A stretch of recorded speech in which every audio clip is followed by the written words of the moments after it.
The following is a production of Fenix Media. The views expressed do not necessarily represent those of the company or its advertisers and may contain language that's unsuitable for younger listeners.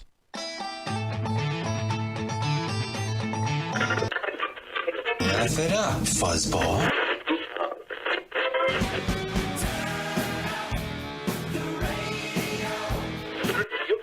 I'm about to do to you what Limp Bizkit did to music in the late 90s.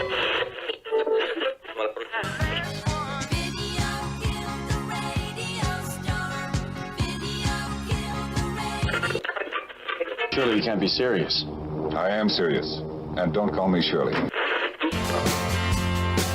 goes the last DJ.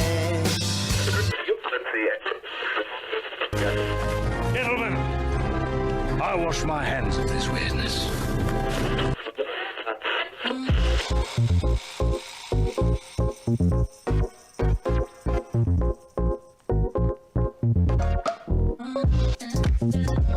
Hello, everybody, and welcome to another brand new episode of the Kristian Fenix Radio Show. It is Thursday, February 18th. We are your daily dose of laughs and levity in a crazy, crazy world. I'm joined by my co-host, Mr. Tony Sanfilippo. Tony, how you doing this morning? A little on the tired side from a late shift and cannot find my AirPods. They were charging on the counter last night. They're not there today. So, not sure what to make of that. Maybe it was a ghost. Yeah, I don't know, man. I got home at 1 this morning, and then I shoveled the driveway, and it was charging on the little charger by the outlet. I unplugged it, put my phone on the charger last night, so I remember taking it off.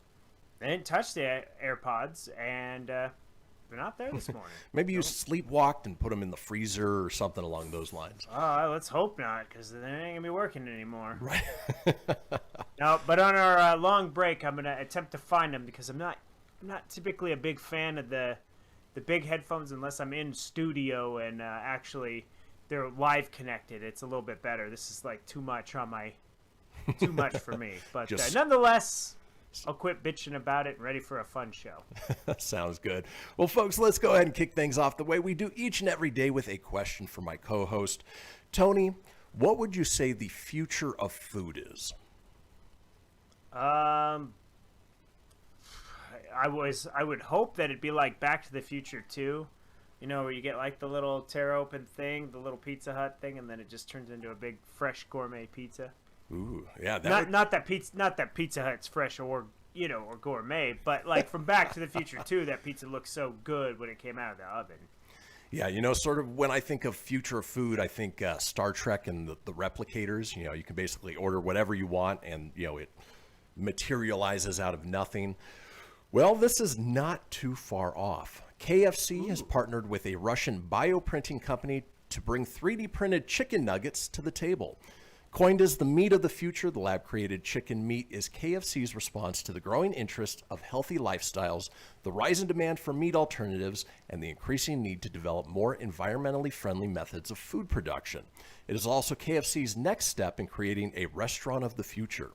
The chicken company's Russian partner, 3D Bioprinting Solutions, is developing additive bioprinting technology using chicken cells and plant material to recreate the taste and texture of chicken meat with almost no animal involved in the process. Well, provided with KFC's necessary ingredients such as breading and spices, the laboratory-produced meat aims to achieve the signature KFC taste.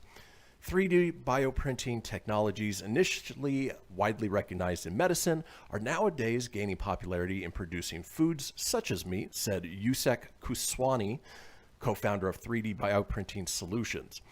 In the future, the rapid development of such technologies will allow us to make 3D printed meat products more accessible, and we are hoping that the technology created as a result of our cooperation with KFC will help accelerate the launch of cell-based meat products on the market. In the statement, the chicken franchise listed the advantages of utilizing the bioprinting method, including the absence of various additives used traditionally in farming and animal husbandry, and the ethics of a production process that claims to not cause harm to animals. The company also emphasized that bioprinting remains an environmentally friendly procedure to produce than the standard way of producing chicken meat. My only question is, in their partnership with this bioprinting company, do they have to give up the secret recipe, the secret 11 herbs and spices? Right? You would almost think that they would have to come up with something like that for just 3D print. The whole 3D printing thing is weird to me. Of food and bio-based materials, or just in general? In general, it's just very strange to me. It's amazing what 3D printing has allowed us to do. Prototyping for new products and inventions, can be done almost instantaneously at this point. And so I love the idea of 3D printing. I don't know about plant-based materials to try and recreate the look, feel, and taste of a chicken nugget. Right. I'll go get a real chicken nugget, and I think that'll be good. Exactly. I like my chicken nuggets original or extra crispy, but oh yeah, either way. Exactly. Well, folks, it is Thursday. We have a wonderful show lined up for you today. Let's talk about today's show, shall we? The third day, all right? Monday, 1 day. Tuesday, 2 day. Wednesday, when? Huh? What day? Thursday! The third day, okay? It is Thursday, the third day, and as we do on Thursdays, we explore America's penis and the strange things that happen down there. Yes, I'm talking Florida, man. We have a segment called That's the Fact, Jack. Our call-in topic today is, what would you give up for $1 million? We have a segment called Public Transit Transgressions. We round out the day with This Day in History, and Tony is up next with the entertainment news. Folks, do not go anywhere. We will be right back.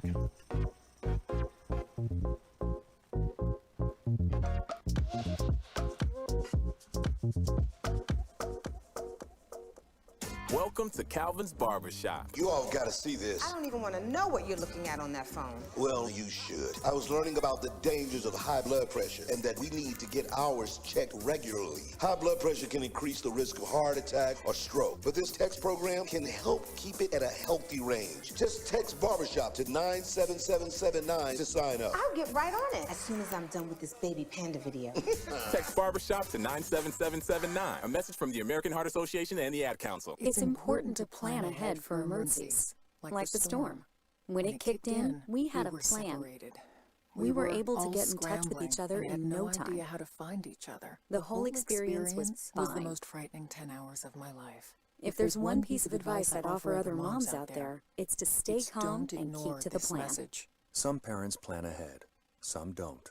Make sure you know where to find your family in an emergency. Start your plan at ready.gov.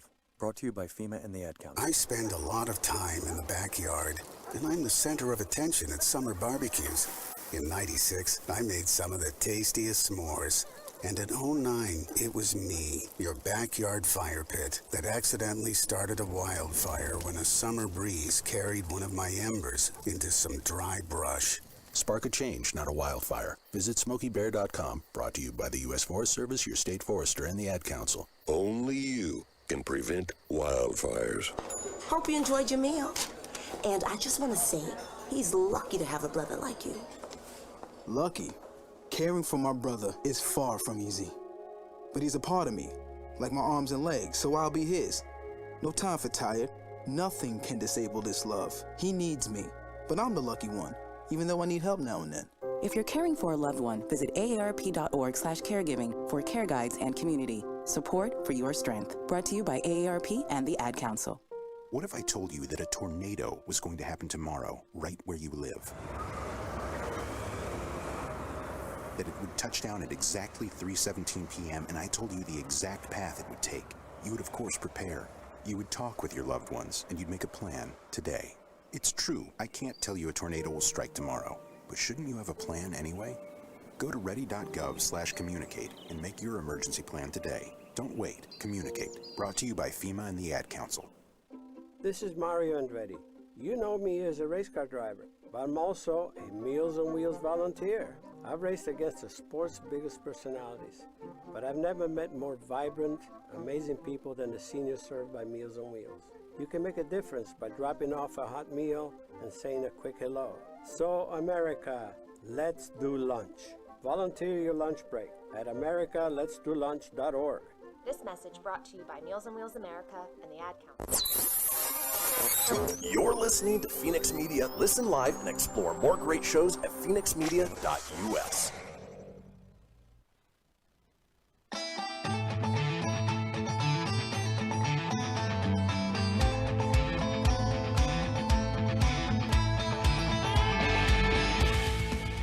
Get everything you need for the Kristian Fenix radio show over at phoenixmedia.us or on Facebook at facebook.com/Fenix Media Radio.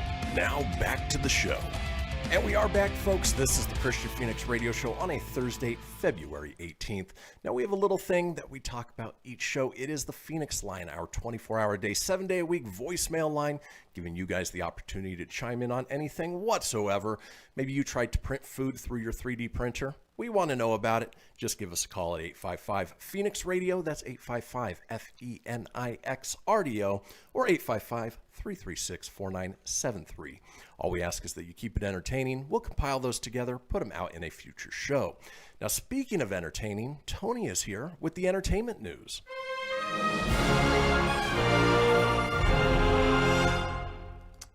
Good morning, everybody. It is Thursday, February 18th, and here's your Filippo Fast 5.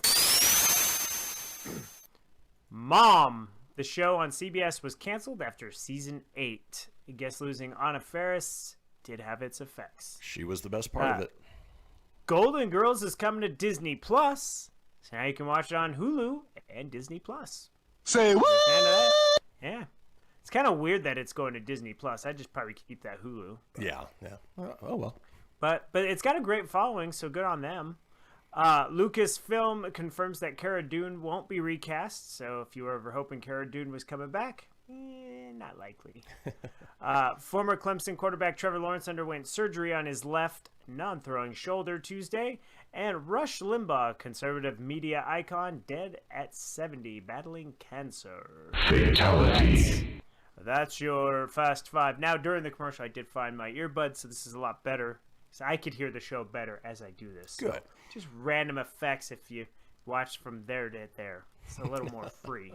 Freeing, I say, free.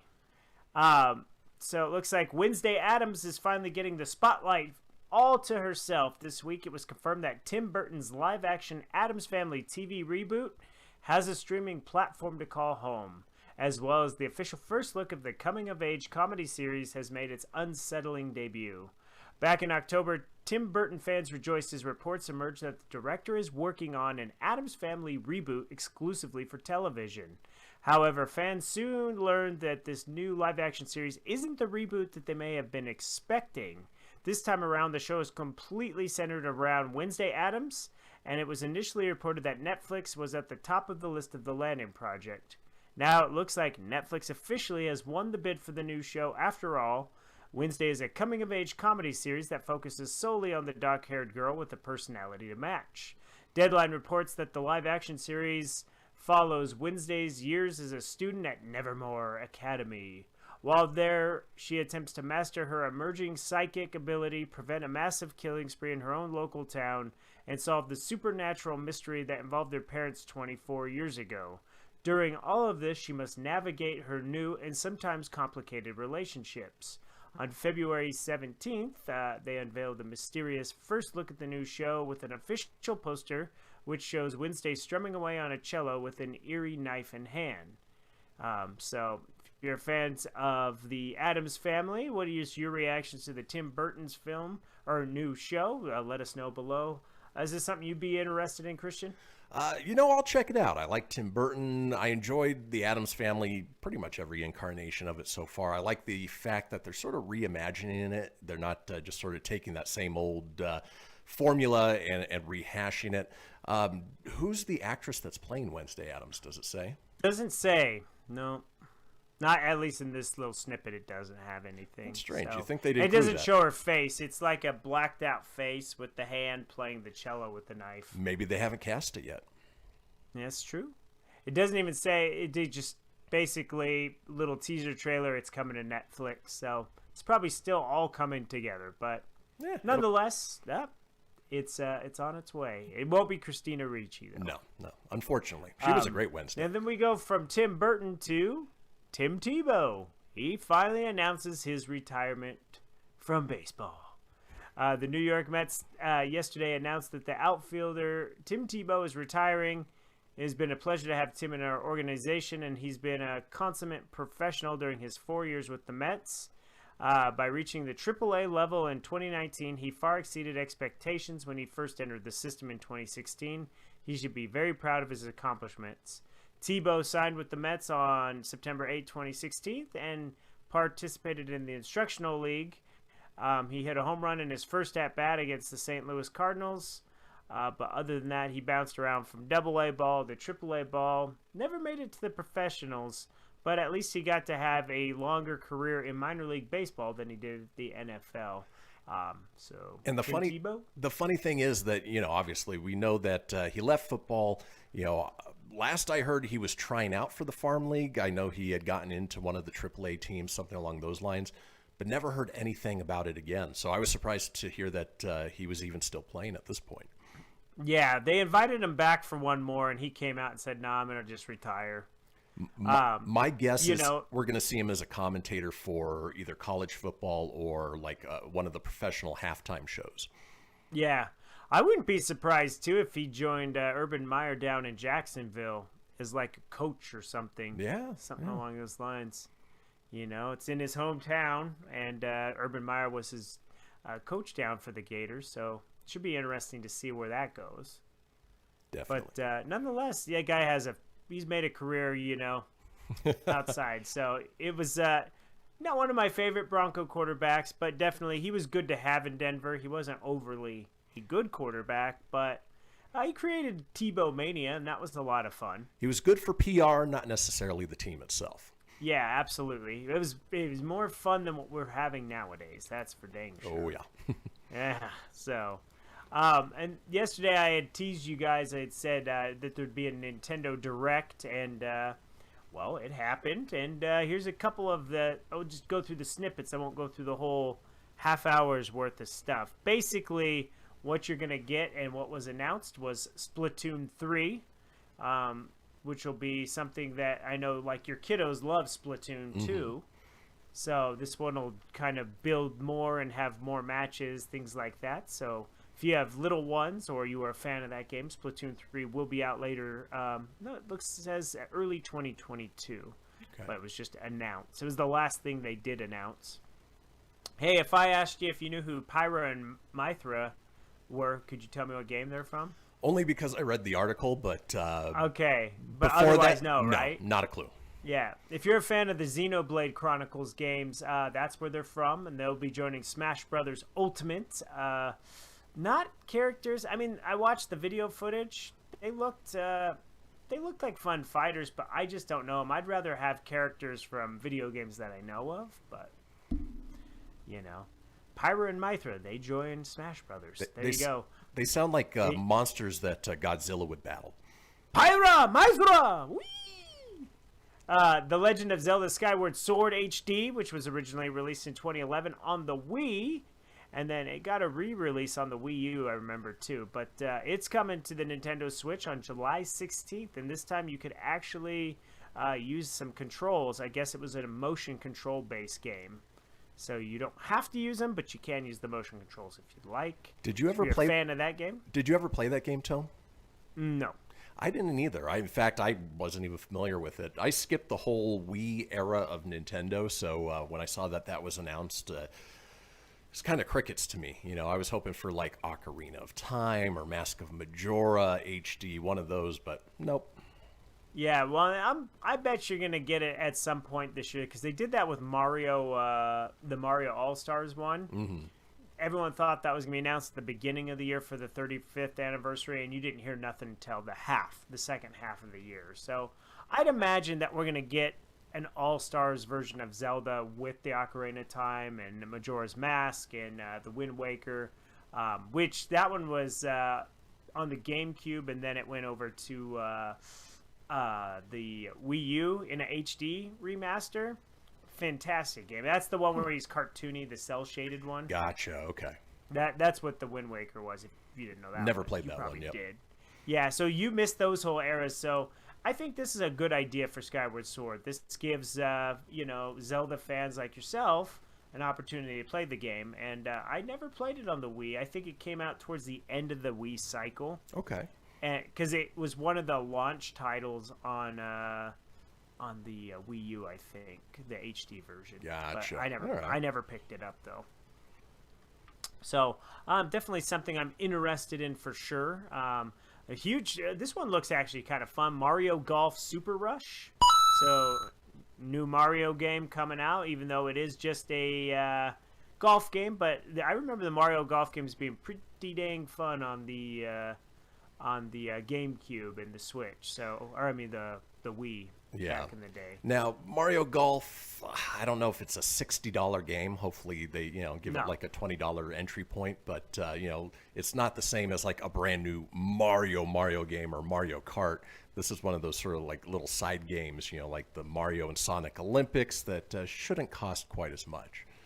Yeah, definitely. It's one of those, you got to have a niche for it. And Mike picked up Mario Tennis, and he said that one was terrible, and the old tennis games were fun. Yeah. So fingers crossed it's good.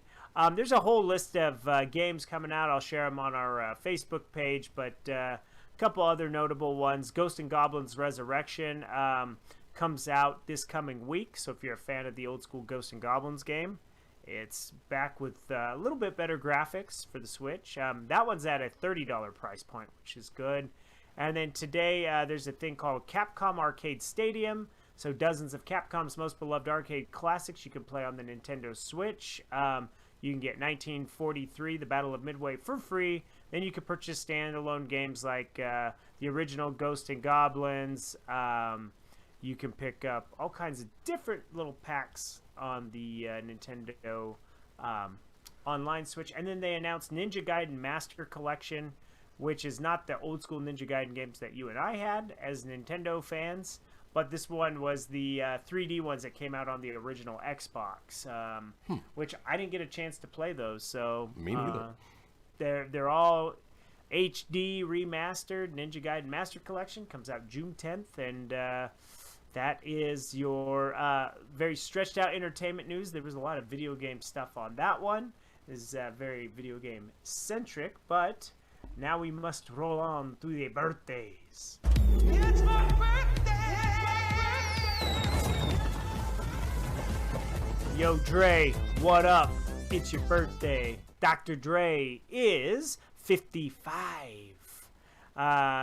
Vinnie Barberini, he likes his face off. Oh, even though that was more the Nicolas Cage version. Right.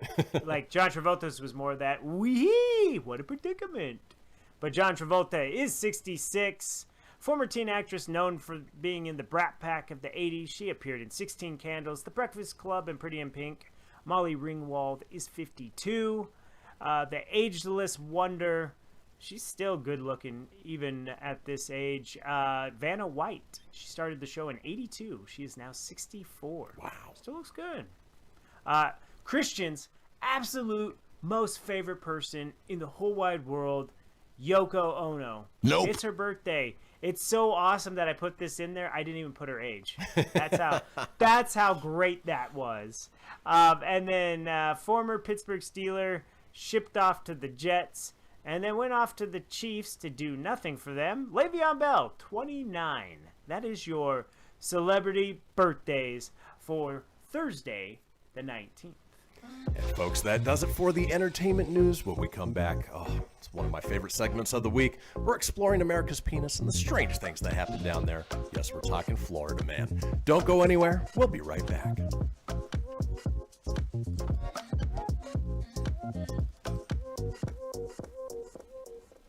Okay, what are you wearing right now? Nothing. That's right. So mommy's gonna teach you how to dress yourself. Underwear always comes first, name tag at the back, then pants, then shirt. Get the first button in the right hole or you have to start all over. Socks going first, then shoes, right on right, left on left. With shoelaces, just take the ends, cross them over, switch the loops, the rabbit goes down the hole, pull tight, and you're left with bunny ears. Got it? Why are your pants on your head?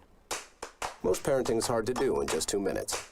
2 minutes twice a day making sure they brush their teeth is easier, and it could help save them from a lifetime of tooth pain. Visit 2min2x.org to find out more. A message from the Partnership for Healthy Mouths, Healthy Lives, and the Ad Council. This message is for all of you sitting in the passenger seat. And apologies if it gets a little uncomfortable, but how does it feel to be at the mercy of someone who thinks a random text is more important than your life? Someone who takes their eyes off the road while speeding along in a 3-ton hunk of steel. Freaky, right? Well, why not just ask them to stop? Or better yet, volunteer to text for them. It might be a little awkward, but believe me, you'll live. Learn more at StopTextStopWrecks.org. Brought to you by the Ad Council and the National Highway Traffic Safety Administration. We are live outside the home of Joe and Rosie Goddard, where a pretty big tickle fight broke out just minutes ago. Sources say their father instigated the laughter. Let's go inside for a comment.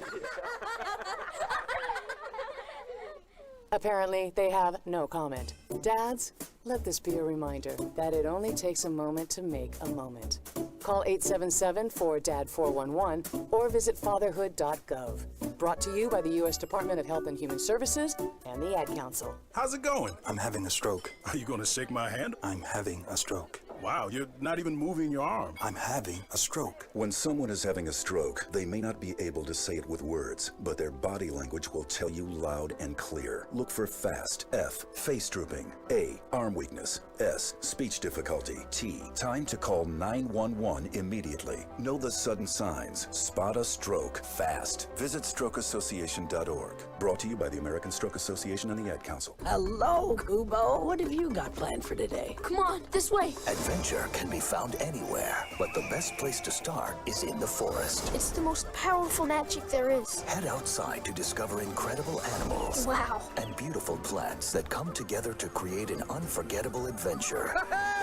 So grab your loved ones and explore a world of possibilities. Visit discovertheforest.org to find the closest forest or park to you. Brought to you by the Ad Council and the U.S. Forest Service.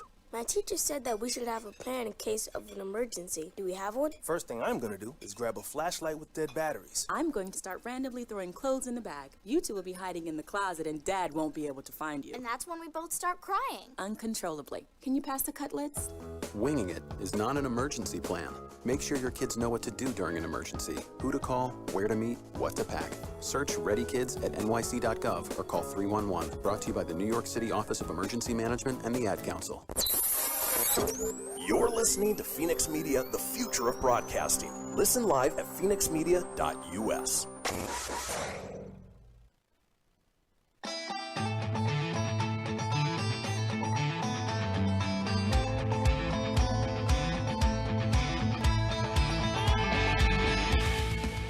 Get everything you need for the Kristian Fenix Radio Show over at phoenixmedia.us or on Facebook at facebook.com/Fenix Media Radio. Now back to the show.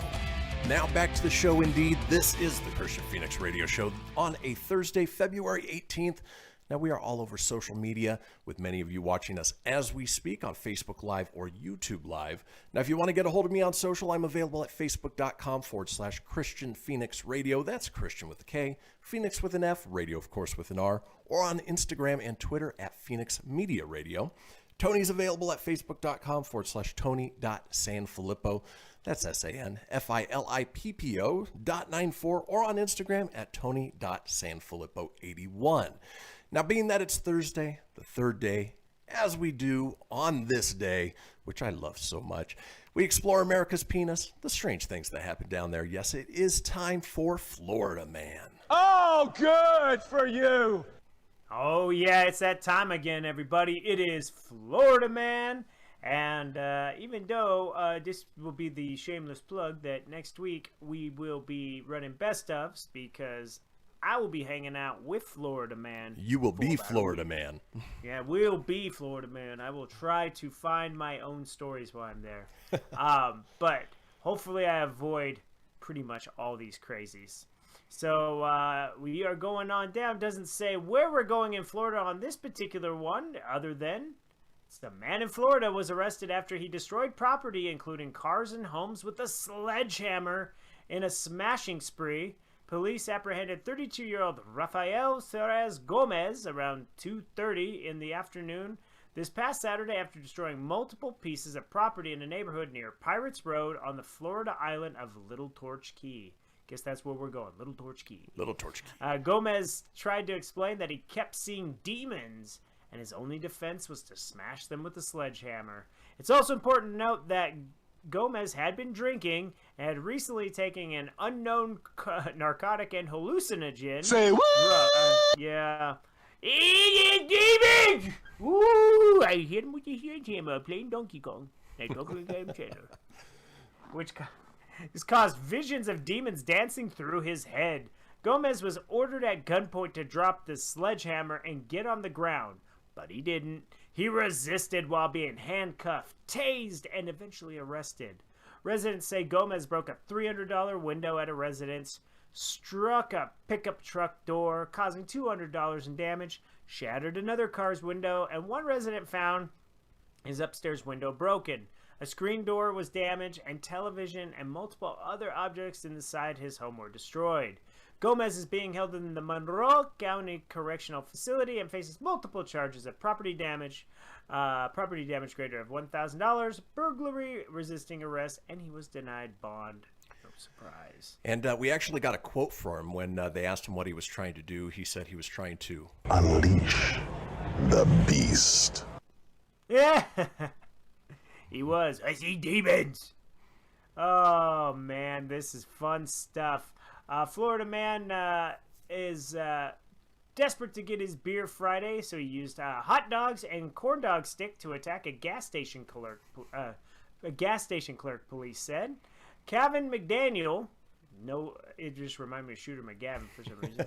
Kevin McDaniel threw hot dogs and poked the female clerk with the corn dog stick at the Petro gas station in Marion County, officials said. McDaniel's bizarre outbreak allegedly began after the clerk refused to sell him beer. It's unclear what the clerk's reasons were. The victim was left with a red mark under her eye due to the corn dog stick attack. Surveillance video captured a man identified as McDaniel lunging with a hot dog and a corn dog at the clerk. McDaniel was charged with battery, touch, or strike. He also violated his probation from Pasco County. He's being held in jail with no bond. Isn't that weird? I'm gonna poke you with this little corn dog stick. Jeez. Well, now this one actually tells me where we're at, so we're gonna go down to Kissimmee, Florida. Would you like fries with that? How about a side of cash? Deputies said a man walked into a McDonald's in Kissimmee on Sunday night wearing an employee uniform. He walked behind a cash register and helped another man place an order. Seconds later, the cash register drawer opened and surveillance footage showed the man posing as a worker, grabbed some cash before running out the door of the restaurant while the other man ran out the door after him. Deputies from the Osceola County Sheriff's Office said Sunday's incident is the second one involving the same man wearing a McDonald's uniform. Investigators say the first incident happened at another restaurant back in December. Deputies described the suspect wearing the McDonald's uniform as a man in his mid-20s who is approximately 6 feet 2 inches tall, weighs around 170 pounds. They described the second suspect in Sunday's incident as a male in the late 20s, approximately 5 feet 10 inches tall, weighing about 230 pounds. So they didn't get caught, but they sure posed as McDonald's employees. You would have never known the difference. Way to go, a-hole! My guess, and I'm just throwing this out there, that if they have McDonald's uniforms, my guess is that they might have been former McDonald's employees or current McDonald's employees at another location. Might want to start there. Yeah, just start there. Or they might have family members that work there and they took their uniforms. Yeah. Yeah, it's called also pay attention. You should know if you're working at a McDonald's, like, who the hell is that guy? Like, you think you would pay attention because McDonald's, from what I remember, is not typically too slow. I wouldn't imagine, but I haven't been in it in a long time. So to be fair, it is Florida, so this is true. We're going down to Port Richey, Florida now, where deputies have arrested a man with a tattoo of the state of Florida on his forehead. What a winner! He's accused of misusing the 911 calling system. According to an arrest report by Fox 13, 22-year-old Matthew Latham was arrested Sunday morning by Pasco County deputies. According to deputies, Latham called 911 to ask for a ride home and cursed at the operator while on the phone. Investigators say the operator gave Latham the non-emergency number. A deputy also spoke to Latham and said they offered to call a taxi, but Latham said he didn't have any money and instead started traveling on foot. Deputies said Latham called 911 again to ask for a ride home. A deputy met with him while he was still on the phone with the dispatcher, and then they just arrested him. Deputies said at a search they found marijuana, but said Latham denied knowing what it was. So Latham faces charges of misusing the 911 system and possession of marijuana. Oh, good for you. Can you imagine a guy just wanted to ride home? He gets arrested. And what an idiot. Best part is he has a penis tattooed on his forehead. America's he really penis. does. It's big, too. It's like right in the middle. We're going down to Clearwater, Florida. That's ironically where I'm going to. A Florida man was stunned by his taser-wielding wife when he asked to separate, deputies said. Pamela Carr, 69, was arrested Sunday at her Clearwater mobile home and charged with aggravated domestic battery, a Pinellas County Sheriff's Office report said. Carr and her husband got into an argument Sunday morning after he told her he wanted to end their marriage of 9 years. At some point, Carr pulled out a taser, stunned her husband several times at close range rather than shooting him with barbed darts. Deputies said Carr admitted to stunning her husband but claimed she acted in self-defense. Carr was released from jail Monday on a $1,000 bond in order to stay away from her husband. She'll be allowed one visit with a law enforcement escort to retrieve her belongings from the Serendipity mobile home community. Carr was being represented by Public Defender's Office. A spokeswoman said they generally don't comment on active cases. So that's just when things go south, right? Exactly. And we're going to go. We have time for one last one. So let's go on down. Where a Florida man is accused of threatening his family by texting them Coldplay lyrics and warning them of retribution from his Nazi prison associates, was persuaded by police to end a standoff in return for a fresh slice of pizza. Evan Charles McLemore, under the belief the SWAT team negotiators were ready to hand him one of America's favorite foods, was taken into custody Tuesday following a 4-hour confirmation down at his Pensacola home.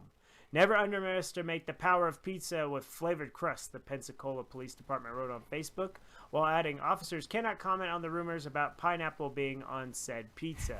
It was not immediately clear if responding officers even gave McLemore a slice, but they did deliver him charges of resisting arrest of an officer without violence and aggravated stalking. The newspaper said the incident unfolded after police initially responded to a call about possible battery and reportedly learned that McLemore had barricaded himself inside a room at the home. The suspect, it added, called out that he had a gun to his head and he was not going back to prison no matter what it took. After numerous attempts to lure McLemore out of the room proved unsuccessful, SWAT was called in and they deployed the big guns, the promise of pizza. Prior to his arrest, McLemore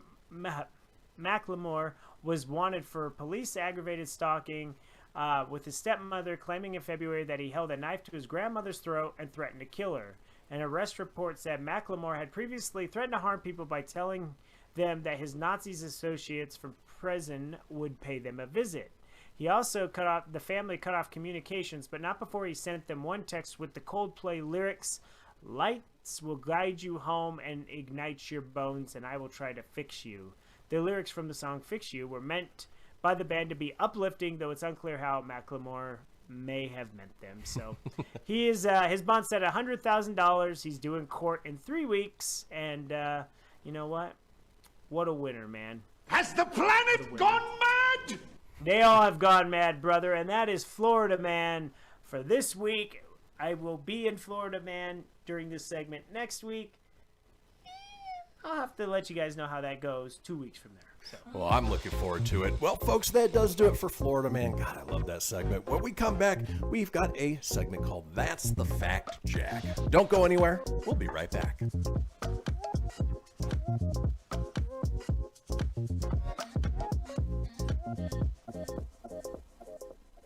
This is Mario Andretti.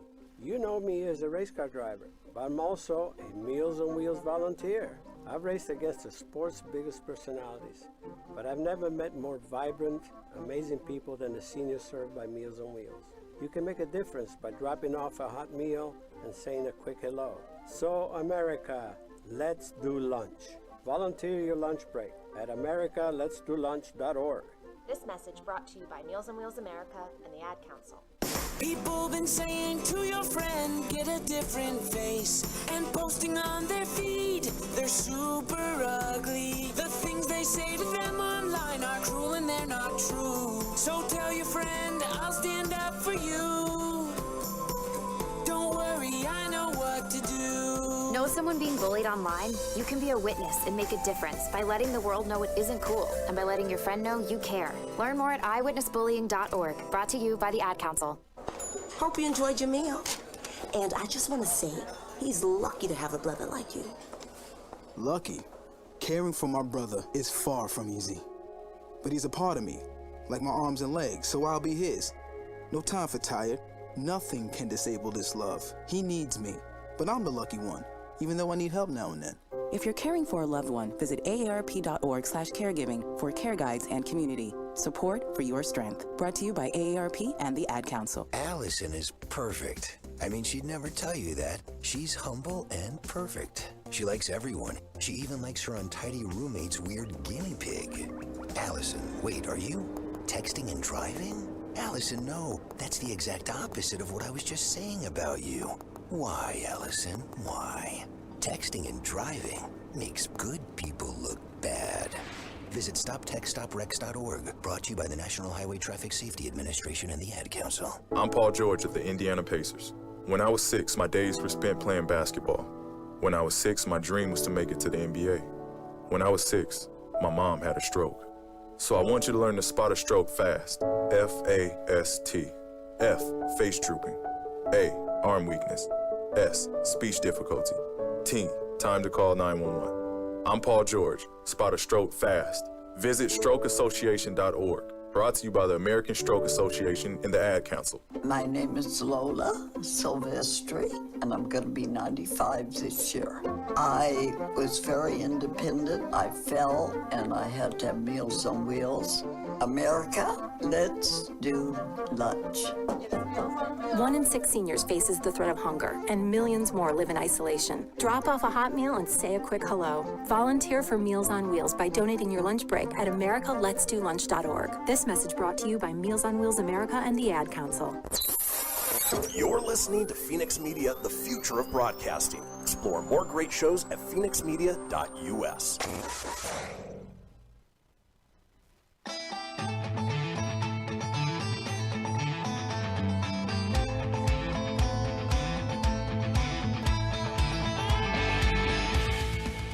Get everything you need for the Kristian Fenix radio show over at phoenixmedia.us or on Facebook at facebook.com/Fenix Media Radio. Now back to the show. And we are back, folks, to the final segment of the first hour of this episode of the Kristian Fenix radio show on a Thursday, February 18th. But don't fret, there is still plenty ahead with our second hour, the fastest hour of the day, including our interactive portion of the show where we are asking, what would you give up for $1 million? Now, if you missed a portion of this show, or you want to go back and catch up on any of the previous shows, it's easy enough to do so. Head over to phoenixmedia.us, click on the show's link, scroll on down to the Kristian Fenix radio show. From there, you can get video, you can get audio as well, or head over to wherever you get podcasts. Apple, Google, Stitcher, Spotify, Anchor Breaker, TuneIn, iHeart, about 20 in all. While you're there, be sure to subscribe. That way you always have the latest episode. Leave a review, let us know what you think, and tell your friends because sharing is caring. Now, speaking of sharing, wanted to run down some interesting facts that I came across that sound fake but actually are not. And in a segment that I've titled, That's the fact, Jack! Little Bill Murray there for you folks. But, you know, we love educating you guys on things with things that at least I find interesting. Hopefully you do as well. For instance, Tony, did you know that you can't breathe and swallow at the same time? I did know that. That's the fact, Jack!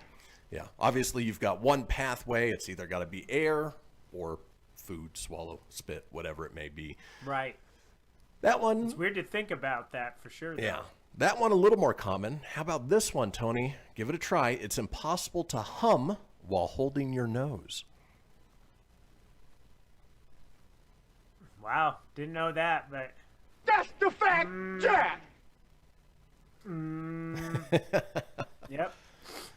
Yeah, weird things you don't think about. And never thought of that one. That one's a fact, Jack. I didn't know that one. I'll give you a bazinga on that one. Bazinga. And if you guys are watching or listening at home, I have a feeling you're all trying it as we speak as well. I hope so. Let's keep moving on. We're talking. That's the fact, Jack. Did you know that if you could fold a piece of paper in half 42 times, it would reach the moon? What? Yeah. In fact, there was a Mythbusters episode where they tried to fold a piece of paper as many times as they could. It was basically a piece of paper the size of an airplane hangar, and I think they only got 12, 13, 14 folds out of it before they couldn't fold it anymore. Dang. That's, didn't know that one either. Here's one that'll make you feel a little bit better, Tony, when you go down to Florida. That's the fact, Jack. Coconuts kill more people than sharks every year. Same with cows. What? Explain. There's no more information. I would assume that if you Google it, that the deaths from coconuts each year falling on somebody's head are more than. Is it like Rowdy Piper, the ghost of Rowdy Piper, going around slamming him like he did Jimmy Snuka back in the 80s? Right. Remember that as a kid? Like he took that coconut and walloped him across the face. And the fact that it was Jimmy Snuka, did that make it racist? No. No. Because he hit Jimmy Snuka. That's just a fact, Jack. No, with the coconut. No. Like, I think it was Jimmy Snuka had the coconut or something, and Roddy Piper took it and then cracked him across the face with it. All right, fair enough. Let's keep moving on. Don't know what the setup was. I was a little kid when that happened. Right. Let's keep moving on. We're talking. That's the fact, Jack. All right, here's one that takes a little thought. You might even have to write it down. But the words umopapsidin is upside down, spelled upside down with different letters of the alphabet. And if you could see this, and I'll post it on our Facebook page, yeah, you look at it upside down, and that's sure enough what it is. That's fantastic. I did not know that. The fact that somebody went through the thought process to come up with that is kind of mind-blowing as well. Yeah. That's the fact, Jack. In fact, that is. That's the fact, Jack. You know what else is the fact, Jack? What's that? Yeah, the Eagles just traded Carson Wentz to the Colts. That's your breaking on-air news. Woohoo! That's the fact, Jack. I won't go into the details, but yeah, it was just a random thing that alerted me. I was like, oh, they finally settled. Interesting. And, spoiler alert, no first-round picks were given. Yeah. So moving on, we talk about the concept of time and how quickly it moves. Well, apparently Cleopatra lived closer to the invention of the iPad than she did to the building of the Great Pyramid. All right. You would have thought Cleopatra, ancient Egypt, yeah, it would have been right around the same time. Apparently not. Weird. Let's keep moving on. We're talking. That's the fact, Jack. Here's something that, an analogy that I, even hadn't heard before, but there are more trees on Earth than stars in the galaxy. No way. Yeah. Where's the factual basis of that one? Somebody's going around counting every single tree. Either that or they're on Google Maps and just, marking every single one. That's a lot of time. That's a very bold one right there. Yeah. Very bold, Cotton. Bold move, Cotton. But the funny thing is, sort of contradictive to that is, you always hear the analogy that there's more stars in the galaxy. Oh, no, stars in the solar system than there are grains of sand on Earth. This said the galaxy. So, galaxy is smaller than the entire universe. That might make sense. All right. Might make sense. I'm wrapping my head around it now. Gotcha. Let's keep moving on. That's the fact, Jack. This is a little disconcerting. Some of the apples you can buy in a grocery store are over a year old. Ew. Well, truthfulness, if you look at most your produce like apples and oranges and stuff, they don't have use by dates. They typically have packed on dates. Like you can just tell when they were packed. Yeah, and they coat them in like this waxy coating to make sure they preserve them a little bit. But over a year old, I don't know how I feel about that. Nah. That'd explain why you get some bunk apples sometimes. Yeah, absolutely. I've never got one with a worm in it. You know, it was one of those things you Ew, always saw in no. cartoons, but, you know, it never happens. Nah, never had that either. Let's keep moving on. We're talking. That's the fact, Jack. Tony, what is your favorite flavor of Fruit Loop? My favorite Fruit Loop when I was a kid, probably the cherry, whatever the pink one was. Pink or red one. I got news for you, Tony. Cherry. Every Fruit Loop tastes the same. The color doesn't matter. What the hell? I can remember the taste. When you mentioned Fruit Loop, I can, like, taste it. That's a weird one where my memory is so strong of that. Like, I can remember what they taste like. Mm-hmm. I haven't had Fruit Loops probably since I was a little kid, but I haven't had them in a while either. All right, let's keep moving on. We're talking. That's the fact, Jack. These next ones have to deal with some names of popular characters that we didn't otherwise know. Do you know what Barbie's first name is, or her full name is? I think it's just Barbie, isn't it? No, it's Barbara Millicent Roberts. Yeah, it's probably better to just go as Barbie. Yeah, my next And kid. what was Ken? Was it Kenneth Atkinson III? I'm sure. Yeah, we'll go with that. I'm gonna have my next kid's middle name be Millicent, because that's not used enough. Moving on. Millicent Maya. That's the fact, Jack. Do you know Mr. Clean has a first name? Yeah, Mister. No, it's actually Veritably. What an awful first name. That's why he's better off going as Mister. Veritably clean. And then finally, in names, That's the fact, Jack. Did you know that Cookie Monster has a name? No, I didn't. I just thought it was Cookie Monster. I thought so too, but apparently his real name is Sid. Sid the Cookie Monster. My name's Sid Cookies. Let's move on. We can have time for a few more. Talking. That's the fact, Jack. Did you know that carrots were originally purple? No, I didn't know that. The things you learn. It's amazing. And then finally That's the fact, Jack. Tony, when you picture Humpty Dumpty, what do you picture? Oh, a big egg, like a fat egg. Well, with apparently, like a weird little face. Yep. Humpty Dumpty nursery rhyme doesn't mention ever that he was an egg, only in illustrations later on. The things you learn on this show. Well, folks, that does it for the first hour of this episode. When we come back, it is the interactive portion. What would you give up for $1 million? So go take a potty break, grab yourself some tea, listen to the news, and we'll see you guys back in about 7 minutes.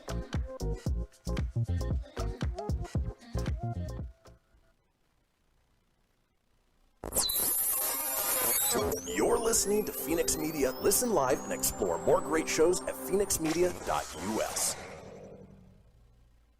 Hamilton was adopted from a rescue in 2008. He really likes to be around people. I get out my mat and I'm doing a downward dog and he's underneath. He's quite the pug about town. He gets invited to a lot of parties. He knows he's a pretty big deal. Look at this little face. How could you not love him? Hamilton the Pug, Instagram star, and shelter pet. Amazing adoption stories start in shelters. Visit theshelterpetproject.org to find a pet near you. Brought to you by Maddie's Fund, the Humane Society of the United States, and the Ad Council. You make sure his toys don't have any sharp edges. You taught her what to do when the smoke alarm goes off. You do so much to keep your child safe. But are you using the right car seat for your child? Car crashes are a leading killer of children ages 1 to 13. Protect your child's future at every stage of life. For information on the right seat for your child, visit safercar.gov/therightseat. A message from the National Highway Traffic Safety Administration and the Ad Council. So you see, son, good manners are important. Should I go through it again? Yes. Yes, please. Yes, please. Exactly. Always say please, thank you, you're welcome, and excuse me. Sit up straight, hold doors open, don't speak with your mouth full, keep your elbows off the table. Share your things, play nice, and generally treat others the way you'd like to be treated. Got it? Got it. And stop picking your nose. Most parenting is hard to do in just 2 minutes. But 2 minutes twice a day making sure they brush their teeth is easier, and it could help save them from a lifetime of tooth pain. Visit 2min2x.org to find out more. A message from the Partnership for Healthy Mouths, Healthy Lives, and the Ad Council. I'm a retired school psychologist, and helping people was my thing. After my stroke, When Meals on Wheels started, I was on the other end of the stick, so to speak. My name is Julius Gaines, creative writer, poet, photographer. 1 in 6 seniors faces the threat of hunger, and millions more live in isolation. Drop off a hot meal and say a quick hello. Volunteer for Meals on Wheels by donating your lunch break at americaletsdolunch.org. This message brought to you by Meals on Wheels America and the Ad Council. You're listening to Fenix Media, the future of broadcasting. To explore our complete lineup, head over to phoenixmedia.us or like our Facebook page at facebook.com/Fenix Media Radio. From Feature Story News in London, I'm Chris Jones. Facebook has blocked Australian publishers from posting their content on its site, as well as blocking users around the world from accessing content from those publishers. Facebook says the action was taken because of legislation to make tech firms pay to publish news content on its website. Some official health pages, emergency safety warnings, and welfare networks have also been wiped from the site, a mistake that Facebook says it is rectifying. Australian Prime Minister Scott Morrison says Facebook's actions were as arrogant as they were disappointing. One of the UK's largest coronavirus surveys has found that infections are decreasing in England. Imperial College London's REACT study found that infections had fallen by more than 2/3 since a month ago. From London, Benji Hire reports. Lockdown is working to suppress the virus, so claims this new survey. In mid-January, REACT found that 1 in 63 people had the virus. Now it estimates that just 1 in 196 are infected. Professor Paul Elliott, director of the programme at Imperial, called the results encouraging. Benji Hire, London. Labour leader Sir Keir Starmer says a British recovery bond could raise millions for the public purse while offering financial security to new savers. He also proposed start-up loans for 100,000 new small firms. Boris Johnson is expected to outline his plan to unlock the UK's restrictions on February 22nd as the battle against the coronavirus continues. India has issued fresh guidelines for international travellers as it tries to contain the spread of more infectious variants of the coronavirus. Officials said that the country had detected cases of the strains first found in South Africa and Brazil this week. Rebecca Bunden has more in Mumbai. Travellers from the UK, Europe and Middle East will have a mandatory COVID-19 molecular test on arrival. There are no direct flights into India from Brazil and South Africa, so this would cover travellers from those countries. India had already detected cases of the strain of the virus first found in the UK, and this week it confirmed that the variants linked to Brazil and South Africa had been detected too. Rebecca Bunden, Mumbai. And the Niger State government has released the full list of the 42 school children and staff members abducted from a government science college. Phil Ihaza has more from Abuja. The names of the students and staff abducted by gunmen have been released barely 24 hours after they were kidnapped on Wednesday. The student who was killed during the attack has also been identified as Benjamin Habila. It's still not clear who is responsible for the latest abduction. Kidnappings for ransom by armed groups are common across states in northern Nigeria. The army says it has mobilized troops who are pursuing the abductors, and it is working with other sister agencies to reinforce security in the area where the abduction took place. Phil Ihaza, Abuja. From bureaus worldwide, this is FSN. Keyboard Cat, Hamilton the Pug, and Toast Meets World. These are some of the internet's most beloved pets, and they all have one thing in common. Their stories started in a shelter. Start your story. Adopt a dog or cat today. Visit theshelterpetproject.org to find a pet near you. Training that pet to play the keyboard, that's optional. Start a story. Adopt a shelter or rescue pet today. Brought to you by Maddie's Fund, the Humane Society of the United States, and the Ad Council. Okay, what are you wearing right now? Nothing. That's right. So mommy's gonna teach you how to dress yourself. Underwear always comes first, name tag at the back, then pants, then shirt. Get the first button in the right hole or you have to start all over. Socks going first, then shoes, right on right, left on left. With shoelaces, just take the ends, cross them over, switch the loops, the rabbit goes down the hole, pull tight, and you're left with bunny ears. Got it? Why are your pants on your head?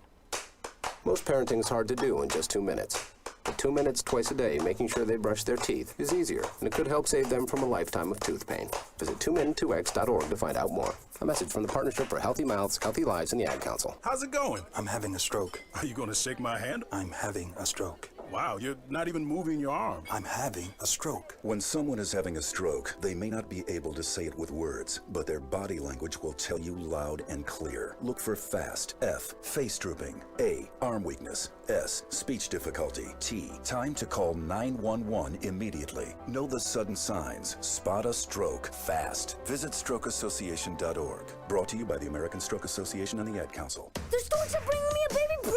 We can do this together. All right, let's go. Storks know how to keep kids safe. Do you? What? Oh my gosh, you don't know. I know. You don't.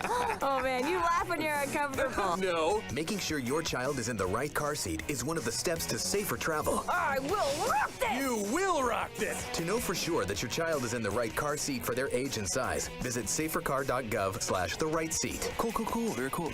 Brought to you by the National Highway Traffic Safety Administration and the Ad Council. The following is a production of Fenix Media. The views expressed do not necessarily represent those of the company or its advertisers and may contain language that's unsuitable for younger listeners.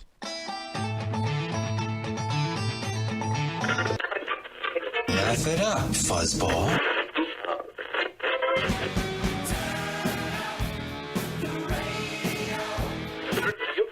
I'm about to do to you what Limp Bizkit did to music in the late 90s.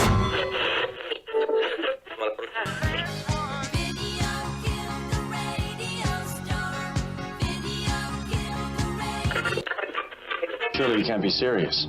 I am serious. And don't call me Shirley. Here goes the last DJ. Gentlemen, I wash my hands of this weirdness.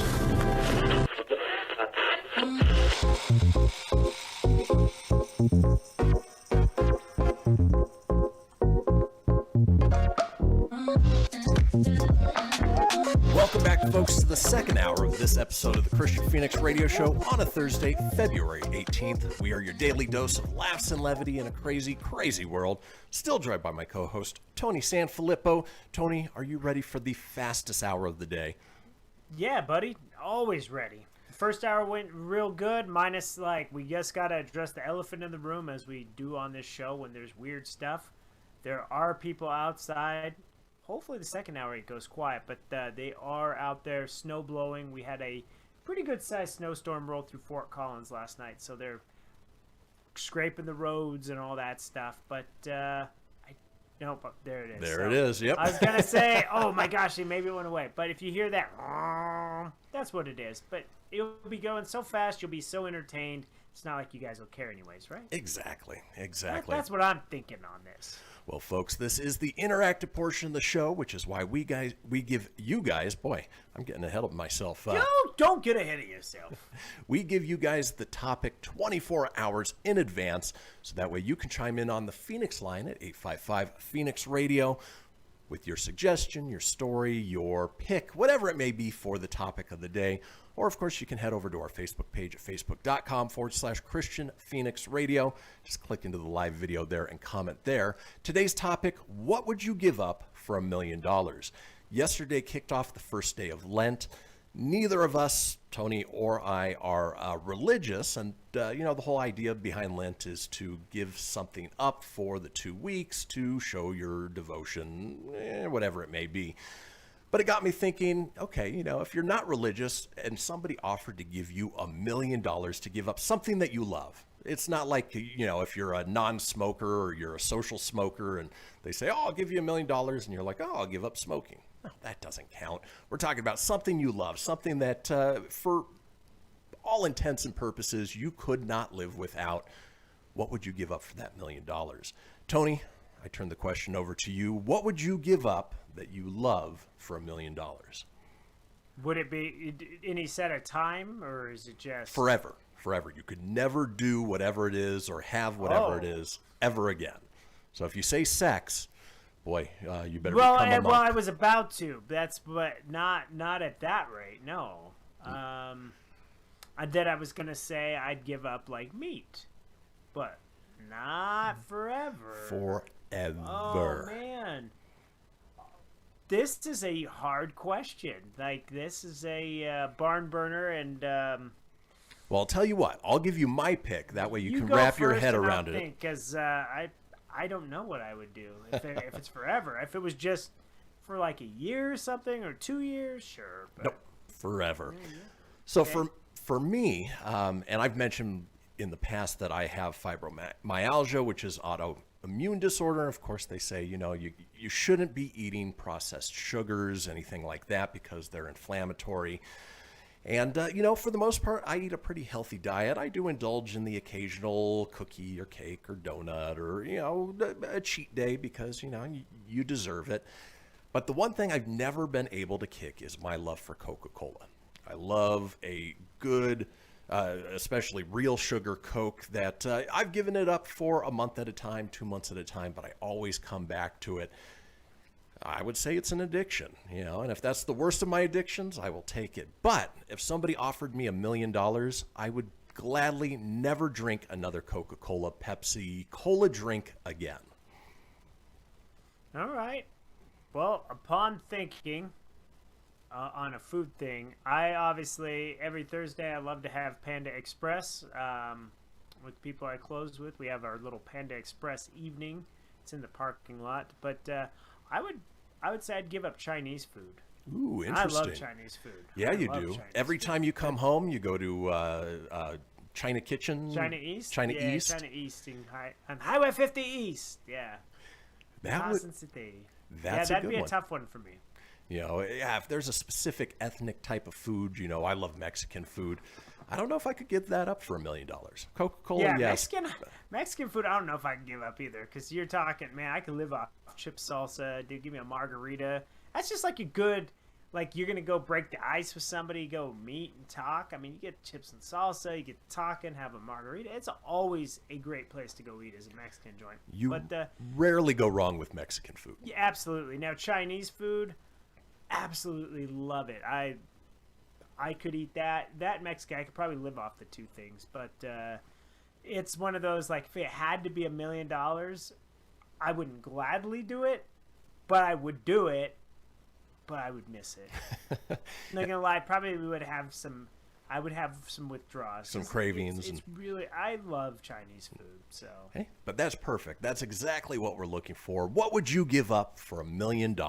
It seems to me an insurmountable amount of money.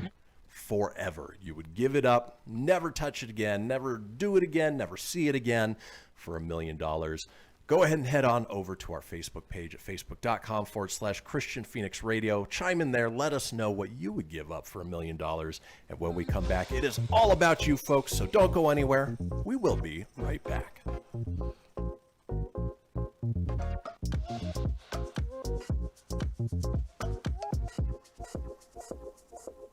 Welcome to Calvin's Barbershop. You all gotta see this. I don't even want to know what you're looking at on that phone. Well, you should. I was learning about the dangers of high blood pressure and that we need to get ours checked regularly. High blood pressure can increase the risk of heart attack or stroke, but this text program can help keep it at a healthy range. Just text Barbershop to 97779 to sign up. I'll get right on it as soon as I'm done with this baby panda video.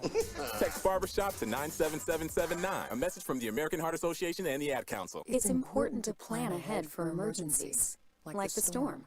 When it kicked in, we had a plan.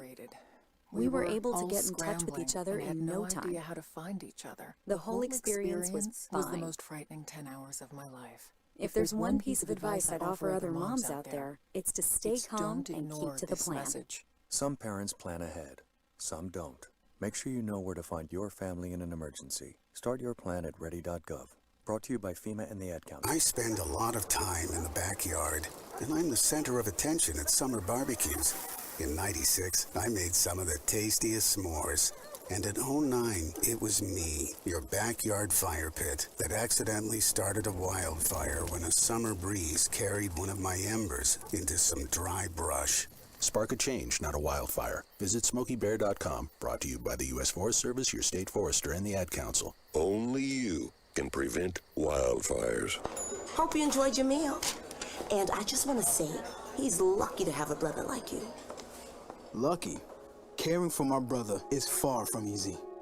But he's a part of me, like my arms and legs, so I'll be his. No time for tired. Nothing can disable this love. He needs me, but I'm the lucky one. even though I need help now and then. If you're caring for a loved one, visit aarp.org/caregiving for care guides and community. Support for your strength. Brought to you by AARP and the Ad Council.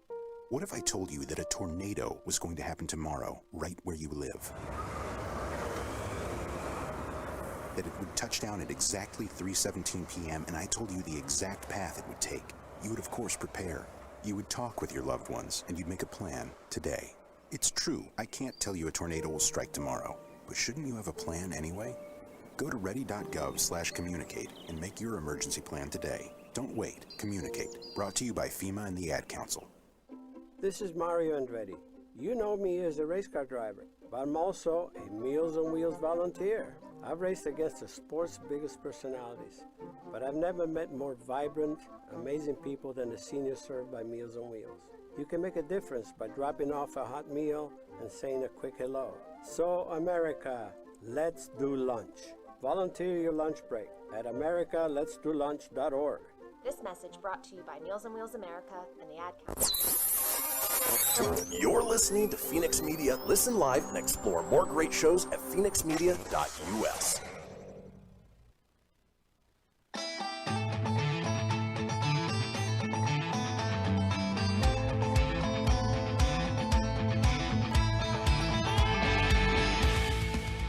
Get everything you need for the Kristian Fenix radio show over at phoenixmedia.us or on Facebook at facebook.com/Fenix Media Radio.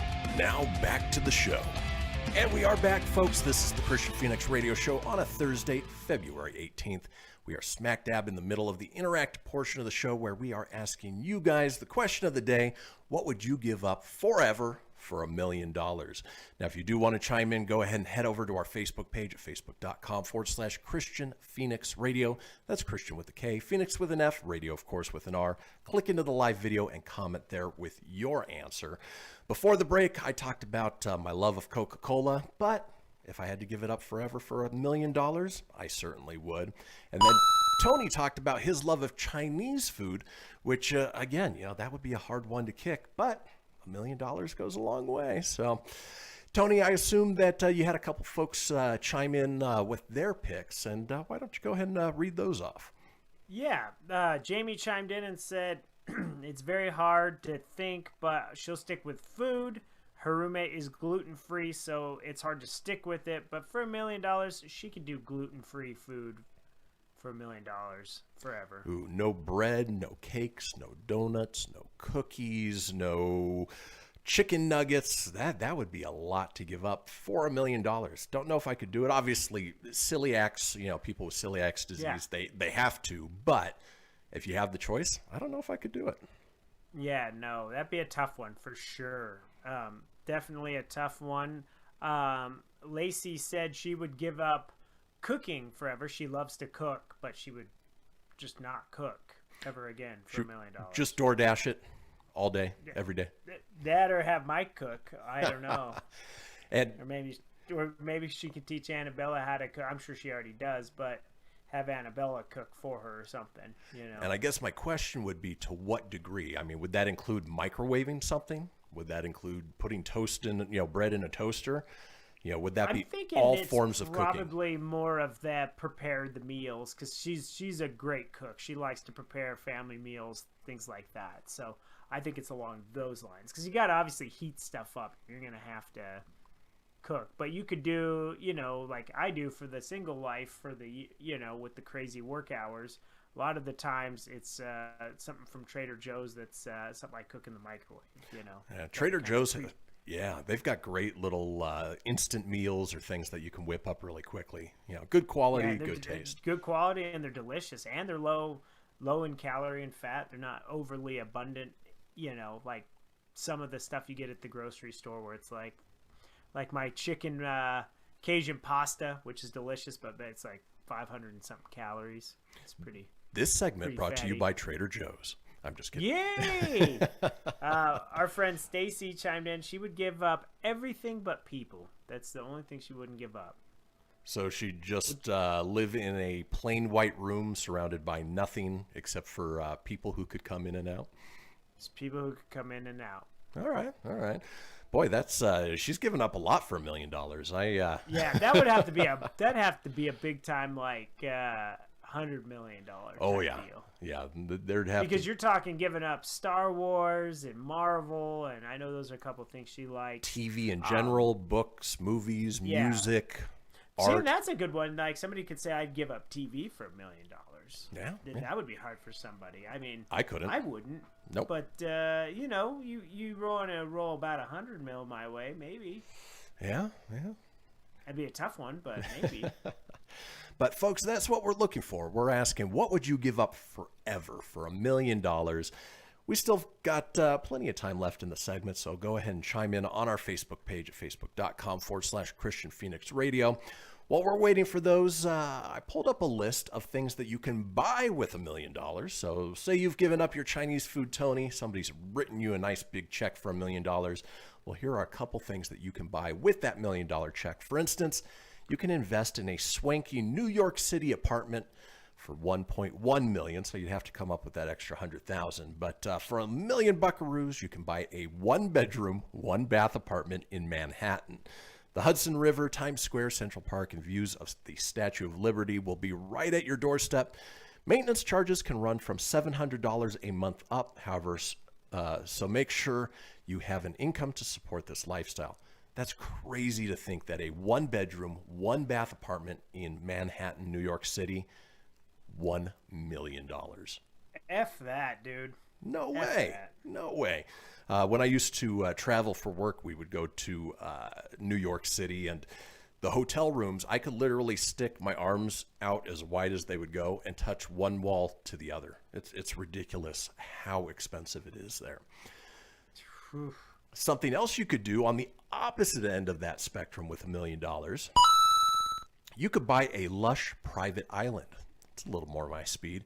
If you're really looking to get off the grid, you can use your riches to buy yourself an island and get away from it all. From a move-in ready island on the coast of Nicaragua to an undeveloped enclave in French Polynesia, there are plenty of places where you can find some sea, sunshine, and silence. Just make sure you have enough money left over to get there.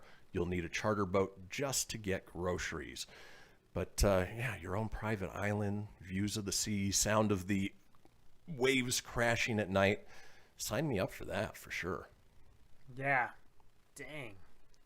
Now, Tony, you'll be experiencing a little bit of that next week, which will be nice, but not your own private island, more like the meth-infested America's penis of Florida. But yeah, so it should be interesting. But I'm excited, nonetheless, to go look at some beaches and stuff, and enjoy some sunshine just for a minute. Yeah, it'd be a nice way to decompress.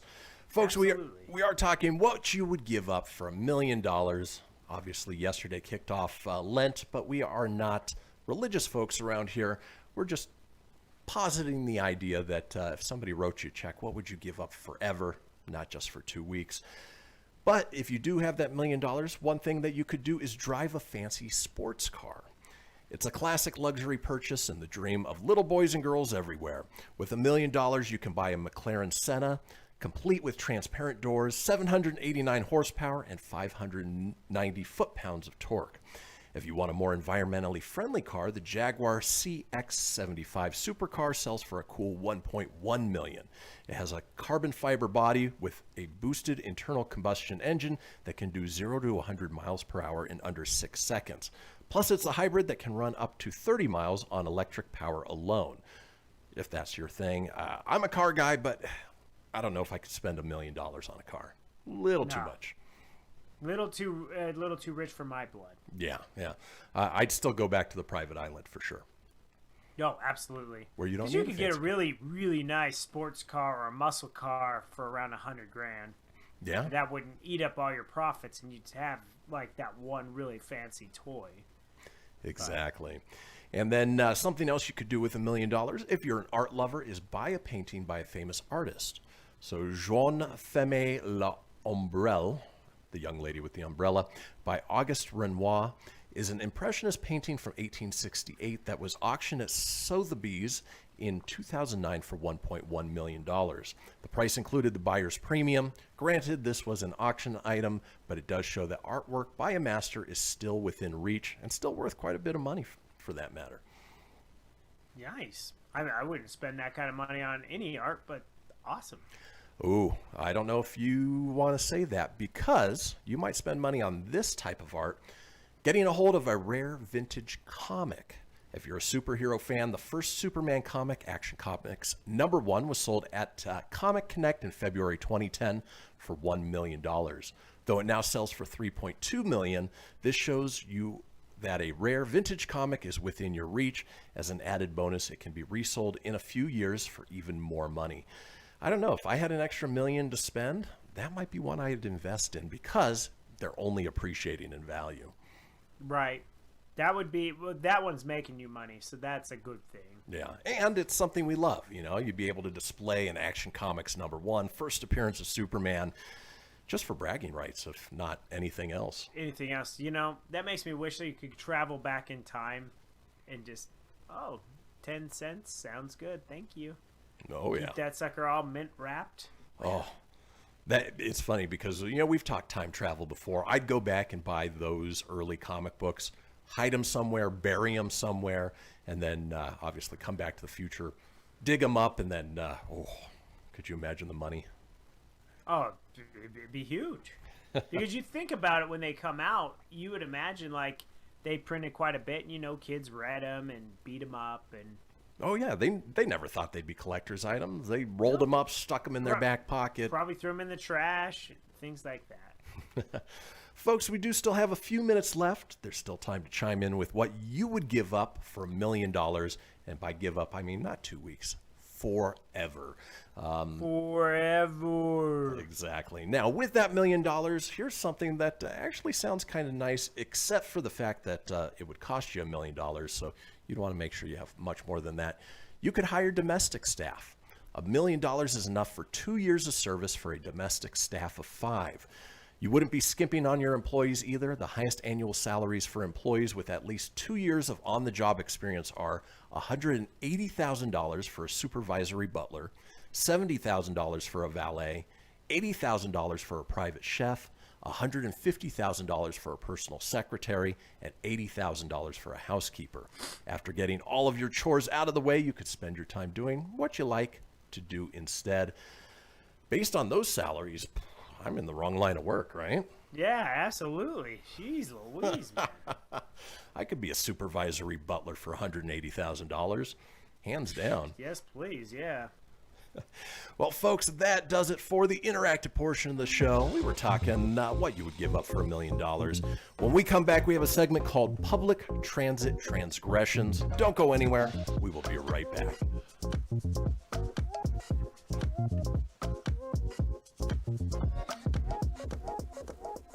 Okay, what are you wearing right now? Nothing. That's right. So mommy's gonna teach you how to dress yourself. Underwear always comes first, name tag at the back, then pants, then shirt. Get the first button in the right hole or you have to start all over. Socks going first, then shoes, right on right, left on left. With shoelaces, just take the ends, cross them over, switch the loops, the rabbit goes down the hole, pull tight, and you're left with bunny ears. Got it?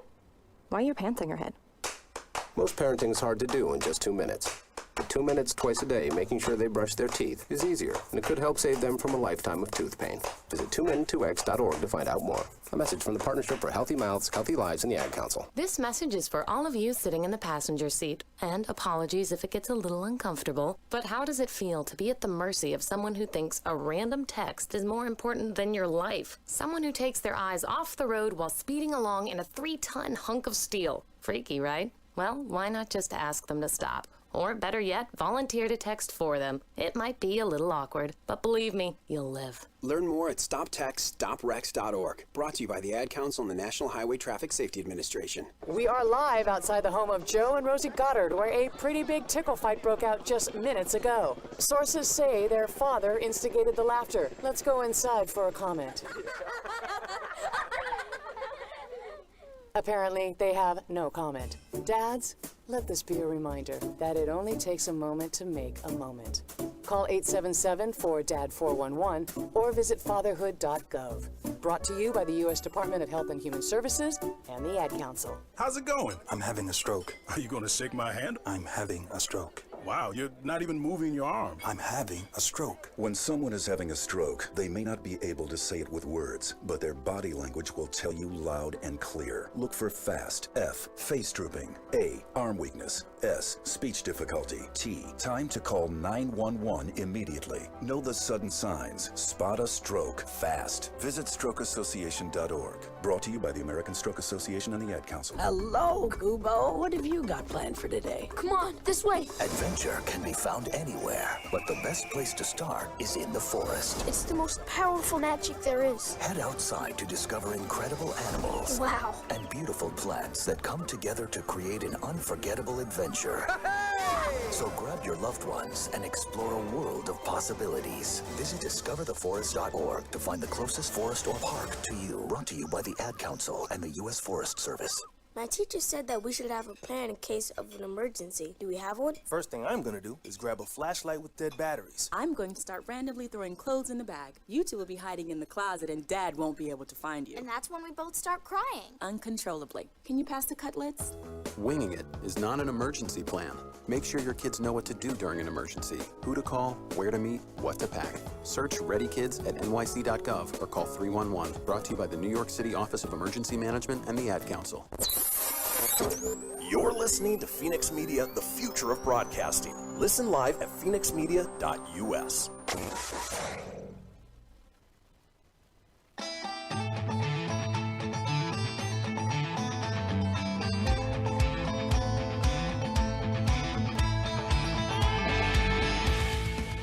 Get everything you need for the Kristian Fenix Radio Show over at phoenixmedia.us or on Facebook at facebook.com/Fenix Media Radio.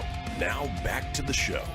And we are back, folks. This is the Kristian Fenix Radio Show on a Thursday, February 18th. Now, we talk about it a couple times each show. It is the Fenix Line, our 24-hour-a-day, 7-day-a-week voicemail line, giving you guys the opportunity to chime in on anything whatsoever, including our call-in topic, our interactive portion of the day. Tomorrow's question, long-term relationship goals. Where do you want to get in a relationship where you are comfortable doing X, whatever it is? Folks, in order to pitch in on that, go ahead and give us a call at 855-PHOENIX-RADIO. That's 855-FENIX-RDIO or 855-336-4973 for the alphanumerically impaired. All we ask is that you keep it entertaining. We'll compile those together, put them out in a future show.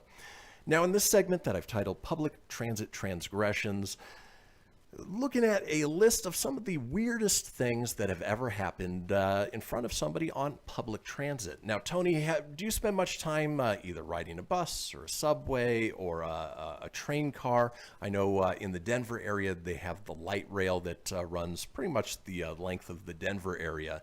What's been your experience on public transit? I liked when I lived down in the Denver area. In Fort Collins, we have something called the... I think it's called the Max. I'm not 100% sure if that's what it's called. I live right by the bus station here, so you'd think I would know. I drive by it every day. I don't use it in Fort Collins because it's not a very big city for me to need to use it. Down in Denver, it was cool. Like when we go down to Rockies games, there we'd go to park and rides, and you could do this if you wanted to go to Broncos games. So that way, you don't have to worry about trying to find parking downtown Denver. You could have some cocktails and let loose and not have to worry about driving back. So I've used the bus, download the app and found that was a really actually real cool way. It was very inexpensive to get down to Denver. So I found that was great. The light rail I would have utilized, however, it did not go up to the northern Denver metro area where I lived. That was mainly for the middle to central. Now it's expanded a little up north, but not quite where I live. They're still trying to finish that to this day. Yeah, that's been in progress for a while. I used to live in Castle Rock, which is south of Denver. Use the light rail all the time to go to Broncos games, things like that. And weirdest thing I ever saw were just, drunk people after the game who were passed out. That's really about it. But these folks have seen some really weird stuff. Ooh. I did see a giant rat in New York in the subway. Ooh. Like Master Splinter style. I thought it was Master Splinter. No ninja. It's flipping huge. No Ninja Turtles to be found. No Ninja Turtles to be found. But Yeah, the friggin' rat was massive. But He's I'll a let you big tell one. the story. I just had to get that out. I have done the New York subways, and that was an experience. Well, let's run down some of the weirdest things other people have seen on public transit. Isn't that weird? Twitter user James Felton says, I once sat next to a man who pulled out a baked potato from a briefcase and ate it like an apple. Okay. Okay. Have you ever seen anybody do that with an onion? They just take a bite out of an onion like it's an apple? Not in real life, no. I've seen somebody in Nebraska eating a corn on the cob while driving. But that sounds fitting for Nebraska. I mean, yeah, it was random because I've never seen anyone actually do it other than that one person in the car. yeah, but full-on baked potato out of the briefcase, a little strange. Let's keep moving on. We're talking weirdest things that people have seen on public transit. Isn't that weird? Twitter user Francis Quinn says, ticket collector comes around. Ticket, please. Woman pulls Bible from her bag and says, this is my ticket to heaven. Without missing a beat, ticket collector says, well, I've got bad news for you, madam. This train's going to Hastings. Apparently not going to heaven. And that ticket is non-transferable for sure. Yeah, it's just, you're not coming back at all. Let's keep moving on. Public transit transgressions. Isn't that weird? Twitter user Conchita Garcia says, a man sat next to me and pulled out a Tupperware of pasta. He offered me some and pulled out a spare fork. It was 9 p.m. on my way home from lectures, and I hadn't eaten, so I said yes and shared this guy's dinner. He also had a cup of oranges for pudding. Okay. Oh, okay. That is weird. You know, I often thought that, taking a bus or a subway would be a great, time saver, a great way to catch up on, videos or reading, or apparently in this guy's case, catching up on some dinner as well. So there you go. All right. Ooh, this one is fun. Talking public transit transgressions. Isn't that weird? Twitter user The Big Fish. On the Northern Line, a guy dressed as a Roman gladiator got on at Stockwell. At Borough, a guy got on dressed as a crocodile. He went into hysterics when he saw the gladiator, saying, Claire said, come as an alligator, you effing muppet. Apparently these guys knew each other, probably going to a costume party, but the fact that little miscommunication on what they were dressing up as still would have been a fun thing to see. You damn muppet. Let's keep moving on. Public transit transgressions, the weirdest things people have seen on a bus, subway, and such. Isn't that weird? Twitter user Sir Mustard. A man's flat cap got pulled off his head by the drought of a tube train. I would assume that probably the air blowing by. As he watched it vanish into the tunnel, he opened his shoulder bag, took out a new cap, and put it on his head without missing a beat or changing expression. My guess is it's probably happened to him before, and you just had that backup ready to go. I just totally pictured David Spade from Tommy Boy. Yeah, it's just that big toupee. Yeah, that's what I just totally pictured there. Yeah, that's a good analogy. Let's keep moving on. We're talking public transit transgressions. Isn't that weird? Weird things people have seen on the subway or bus. Twitter user Drewski Jones says, driving in heavy rain, I saw what looked like a stormtrooper running along the canal path. When I got a closer look, it turned out to be a stormtrooper running along the canal path. It was what it looked like, and unexplainable. Apparently that stormtrooper had to be somewhere. Fun. You do, for the most part, if you're riding on things like in a subway, obviously you're not going to see a lot unless you're in the actual, cart. But, you do at the stops, you definitely see the weird stuff. Because I have ridden the light rails in Chicago. I've seen some weird stuff. I had a weird one in Vegas. Back in the day, there was the Monte Carlo had a light rail that went around. It's not there anymore. But we were out there for my ex-sister-in-law's wedding, and this lady stuck her hand in the door as it was shutting, and it didn't stop. All it was is it grabbed her purse, and she's like, "My arm! Let's go, my arm!" And we all had to try to pry this door. We're like, "Don't go!" Because we thought we were gonna have a final destination. Because she goes, "It hurts! It hurts!" And then turns out it was just her purse, but we thought it was her hand. And then when they finally got the purse out and the door shut and we were able to go on this light rail in Vegas, she's like, "Why is everybody looking at me?" I don't know why I just remember that, but... And Vegas is an interesting one. There's a bus that you can take from the Strip to Fremont Street. And in between there is not the nicest neighborhood, and it stops at some seedy areas. So just something to pay attention to. Vegas doesn't want you to see. It like stops at the Fashion Mall, right? You get down there by the Palazzo, and then there's like a ghetto lot, and then there's Circus, and then it's just Scary Jerry from there on. It is until you get to Fremont Street. But let's keep moving on. We're talking public transit transgressions. Isn't that weird? Yes. Here's one I would not be happy about if this was me. Twitter user Jordy Alex says, on a very packed tube, sat with head down reading my book. Felt something cold splat on top of my head. Looked up to see a rather nervous-looking lady standing over me holding a spoon halfway between her open mouth and a pot of strawberry yogurt. Yeah, don't eat over somebody, especially something as messy as yogurt. That's gross. Yeah.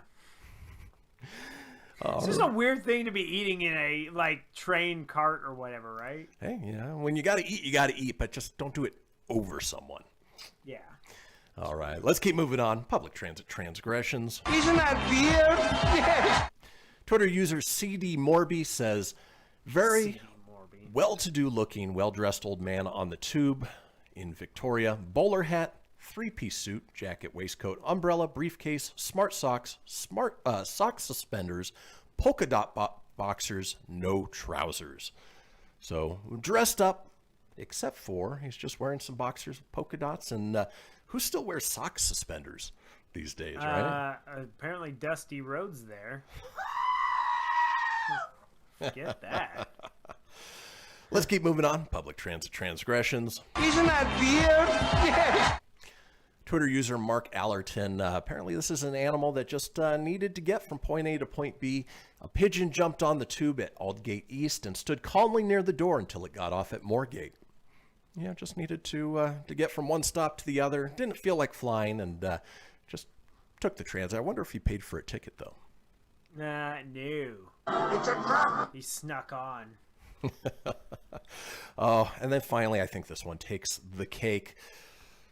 I don't think you'll want to be eating cake after hearing this, but you're gonna ruin cake. Don't ruin cake. Are talking about the weirdest things that people have seen on public transit transgressions. Isn't that weird? Yes. Twitter user Mogsy67 said, listen to two middle-aged women on the bus talk about their prolapsed vaginas. No one got off until they did. I missed my stop and was late for work. They were talking about Gucci's. Yeah. Prolapsed vaginas are not a conversation you want to overhear on the subway. Talk about some roast beef sandwiches. For sure. Folks, that does it for this segment. When we come back, we're heading into the final segment of the show. It is time for This Day in History.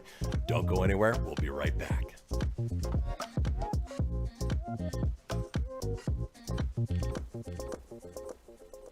This is Mario Andretti. You know me as a race car driver, but I'm also a Meals on Wheels volunteer. I've raced against the sport's biggest personalities, but I've never met more vibrant, amazing people than the seniors served by Meals on Wheels. You can make a difference by dropping off a hot meal and saying a quick hello. So, America, let's do lunch. Volunteer your lunch break at americaletsdolunch.org. This message brought to you by Meals on Wheels America and the Ad Council. People been saying to your friend, get a different face, and posting on their feed, they're super ugly. The things they say to them online are cruel and they're not true. So tell your friend, I'll stand up for you. Don't worry, I know what to do. Know someone being bullied online? You can be a witness and make a difference by letting the world know it isn't cool and by letting your friend know you care. Learn more at eyewitnessbullying.org. Brought to you by the Ad Council. Hope you enjoyed your meal. And I just want to say, he's lucky to have a brother like you. Lucky? Caring for my brother is far from easy. But he's a part of me, like my arms and legs, so I'll be his. No time for tired, Nothing can disable this love. He needs me, but I'm the lucky one, even though I need help now and then. If you're caring for a loved one, visit aarp.org/caregiving for care guides and community. Support for your strength. Brought to you by AARP and the Ad Council. Allison is perfect. I mean, she'd never tell you that. She's humble and perfect. She likes everyone. She even likes her untidy roommate's weird guinea pig. Allison, wait, are you texting and driving? Allison, no. That's the exact opposite of what I was just saying about you. Why, Allison? Why? Texting and driving makes good people look bad. Visit StopTextStopWrecks.org, brought to you by the National Highway Traffic Safety Administration and the Ad Council. I'm Paul George of the Indiana Pacers. When I was 6, my days were spent playing basketball. When I was 6, my dream was to make it to the NBA. When I was 6, my mom had a stroke. So I want you to learn to spot a stroke fast. F-A-S-T. F, face drooping. A, arm weakness. S, speech difficulty. T, time to call 911. I'm Paul George. Spot a stroke fast. Visit strokeassociation.org. Brought to you by the American Stroke Association and the Ad Council. My name is Lola Silvestri, and I'm going to be 95 this year. I was very independent. I fell, and I had to have Meals on Wheels. America, let's do lunch. 1 in 6 seniors faces the threat of hunger, and millions more live in isolation. Drop off a hot meal and say a quick hello. Volunteer for Meals on Wheels by donating your lunch break at americaletsdolunch.org. This message brought to you by Meals on Wheels America and the Ad Council. You're listening to Fenix Media, the future of broadcasting. Explore more great shows at phoenixmedia.us.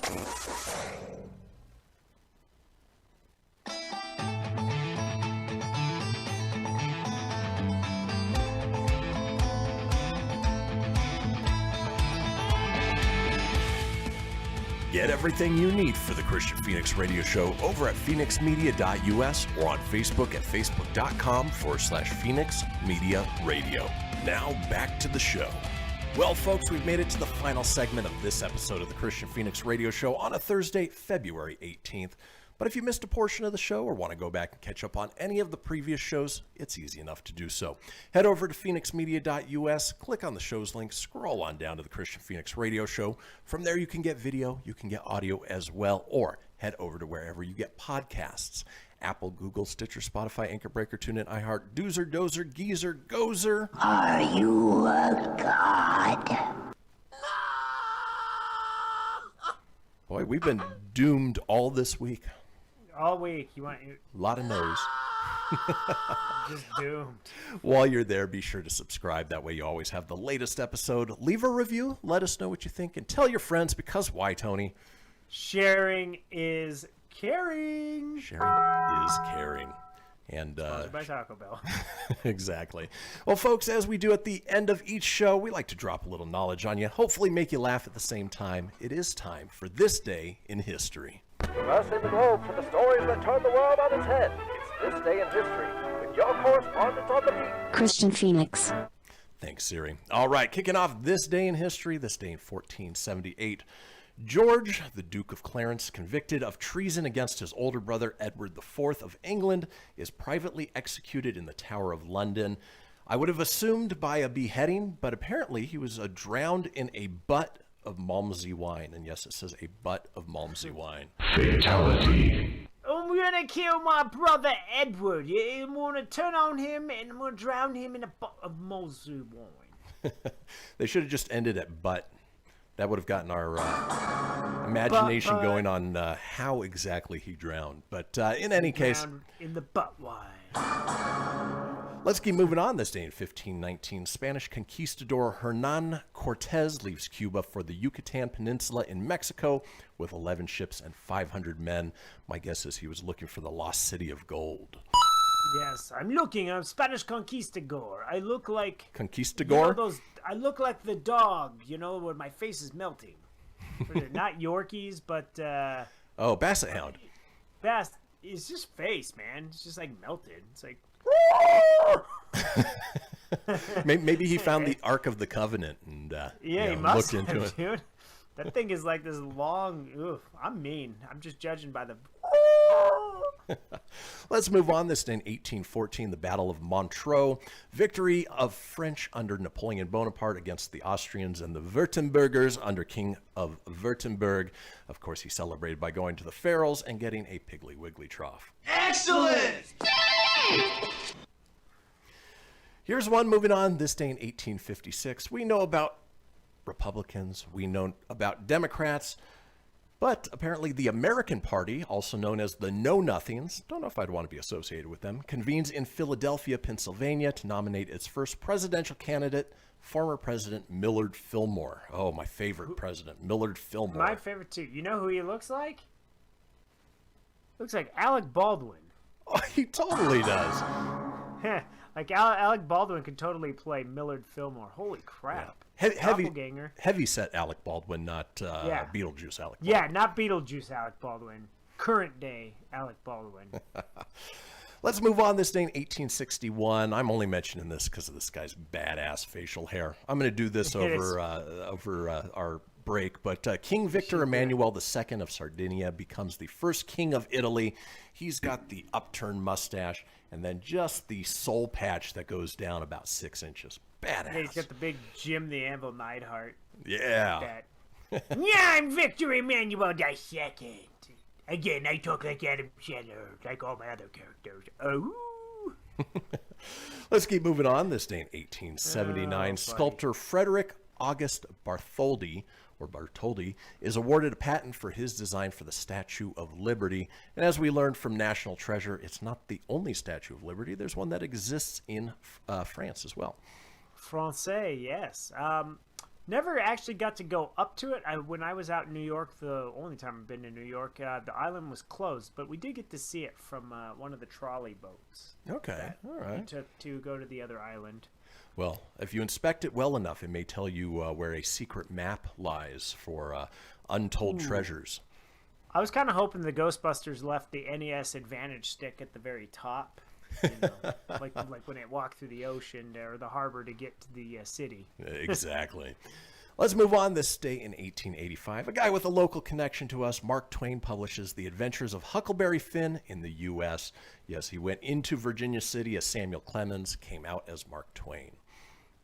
I'm Mark Twain. Get off my porch, you damn whippersnappers! Yeah, he didn't look like the most... I'll whip you. He looked like a grumpy old dude. Yeah, he did. But great writer nonetheless. Get off my porch! Let's move on. This day in 1909, Boston Red Sox trade Cy Young at 41 to the Cleveland Naps. Ooh, what an awful name.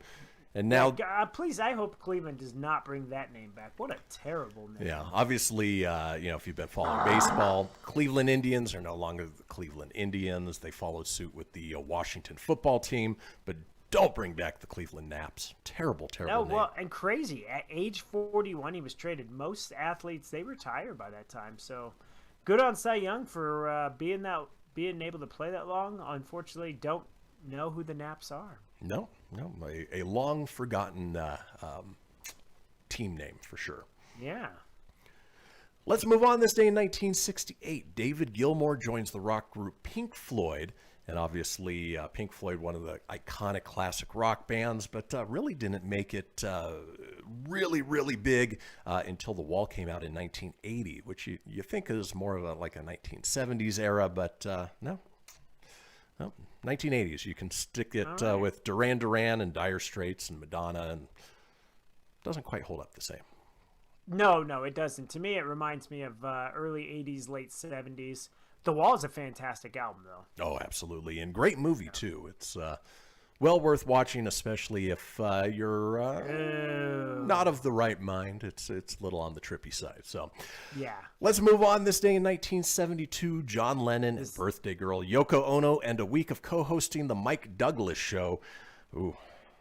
Week of Yoko Ono. That show was a real winner, right, Yoko? We talked about all kinds of stuff, right, Yoko? Oh, why are they buzzing us, Yoko? I thought we had a great show. Roger. Thanks, Yoko. It's funny, your British John Lennon accent went from very British to just you talking like you whispering at the end. Yeah, it just whispered, yeah. Excuse me, let's move on. Sometimes when I do that, it just, oh, how about a bite? What did we go in? It's British. This day in 1975, the second American Music Awards, Olivia Newton-John and John Denver, who is full of shit, win. Yeah, that John Denver was full of shit, man. He looks like Austin Powers in that. Yeah, baby. Yeah, very good indeed. Olivia Newton-John. She was a looker back in the day. Oof. Yeah, she was. Also in music history, this day in 1977, George Harrison, former Beatle, releases the music single True Love. Again, not as great as when he was with the Beatles, though I still love his song Set on You. I was just about to say the same thing. It's because the little squirrel's playing the saxophone. Yeah, he's in the haunted study or whatever it is, and everything's moving and dancing along. That was a lot of fun. That was a good song. I enjoyed that. Fond memories there, for sure.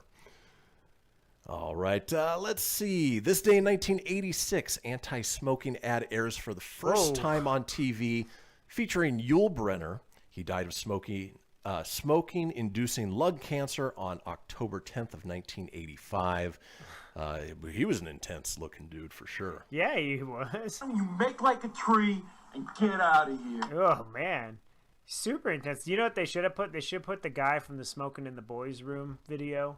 That weird bald-headed guy from the hill that has eyes, and he does the little. Oh, that's right. thing. Yeah. Yeah, they should have put him for the anti-smoking. Let's move on. This day in 1989, a Better Man single released by Clint Black. It is the Billboard Song of the Year for 1989. Funny thing, we just watched the movie Maverick with Mel Gibson, and Clint Black was in there, and I was like, I think that guy's a country singer. Well, sure enough, it was Clint Black. I'm leaving here a better man. That was intentionally bad. You're welcome. Oh, thank you so much. This day in 2001, FBI agent Robert Hansen is arrested for spying for the Soviet Union. He is ultimately convicted and sentenced to life in prison. I didn't mean to hit that. Jump the gun on... Yeah, I wasn't even going to play that one. I was going to play Arnold's "You Son of a Bitch." But I clicked that, so I F'd that completely up. A little slip of the finger there for you. Little slip. All right, and then let's take us out on, this day in 2018, the 71st British Academy of Film Awards, the BAFTAs, 3 billboards outside Ebbing, Missouri, is the best film, Guillermo del Toro, best director, best actors, Frances McDormand and Gary Oldman. All great picks. Commissioner Gordon. Yep. Let's talk holidays today. Talk about what we like to celebrate. Before we head out for the show, for instance, here's a weird one. It is cow milked while flying in an airplane day. I need to know more about that. That's just weird. Like, let's go up in a plane. I'm gonna milk a cow today. Today's the day everybody do it. Come on. It is crab stuffed flounder day because nothing says seafood like seafood stuffed with seafood. That actually churns the stomach a bit. A little bit. It is National Battery Day. Battery. It is National Drink Wine Day. I can get behind that. Right. It is Pluto Day, the planet, not the dog. And it is Thumb Appreciation Day. So appreciate those thumbs, folks. Mine hurt. We'll be back tomorrow with a brand new episode where we talk good news, everyone, on a Friday. Enjoy your Thursday, everyone. We'll see you tomorrow. Peace.